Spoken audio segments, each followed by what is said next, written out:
చేయలేదు. థాంక్స్‌గివింగ్ హృదయ బహಳ ముఖ్ಯ. మనకి హృదయ థాంక్స్ గివింగ్ హృదయం అనేది మనకి చాలా ಅನೇಕ ముఖ్యం. ಸಮಯದಲ್ಲಿ ಇದನ್ನು ನಾವು ಮರೆತು ಬಿಟ್ಟಿದ್ದೇವೆ. మనం అనేక సమయాల్లో దీన్ని మర్చిపోయి ఉంటాము. ಪಡೆದುಕೊಳ್ತೀವಿ, పొందుకుంటాము, ದೇವರನ್ನ ವಂದಿಸಲ್ಲ, దేవుని వందించలేదు, ದೇವರನ್ನ ಘನಪಡಿಸಲ್ಲ, దేవుని ఘనపడించలేదు, ದೇವರನ್ನ ಮಹಿಮೆಪಡಿಸಲ್ಲ. దేవుని మహిమపడించలేదు. ಪರಿಸ್ಥಿತಿಯಲ್ಲಿದ್ದೀವಿ, ಕಷ್ಟದಲ್ಲಿದ್ದೀವಿ, ದುಃಖದಲ್ಲಿದ್ದೀವಿ, ರೋಗದಲ್ಲಿದ್ದೀವಿ, ಸಾಲ ಸಂಕಷ್ಟದಲ್ಲಿದ್ದೀವಿ. ಆಗ ಚೆನ್ನಾಗಿ ದೇವರನ್ನ ಆಡಿ ಸ್ತುತಿಸಿ ಪ್ರಾರ್ಥಿಸಿ ಮೊಣಕಾಲ ನಿಂತದ ದಿನಗಳು ಉಂಟು. మనము కష్టంలో ఉన్నప్పుడు, బాధలో ఉన్నప్పుడు, సమస్యలో ఉన్నప్పుడు మనం మునకాలేసి ప్రార్థన చేసేది ఉంటూ.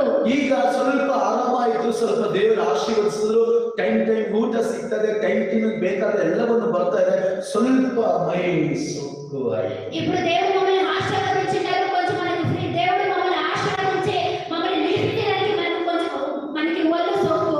ಏನಿಲ್ಲದಾಗ ನಾವು ಮೊಣಕಾಲೂರಿ ಗಂಟೆ ದೇವರ ಮುಂದೆ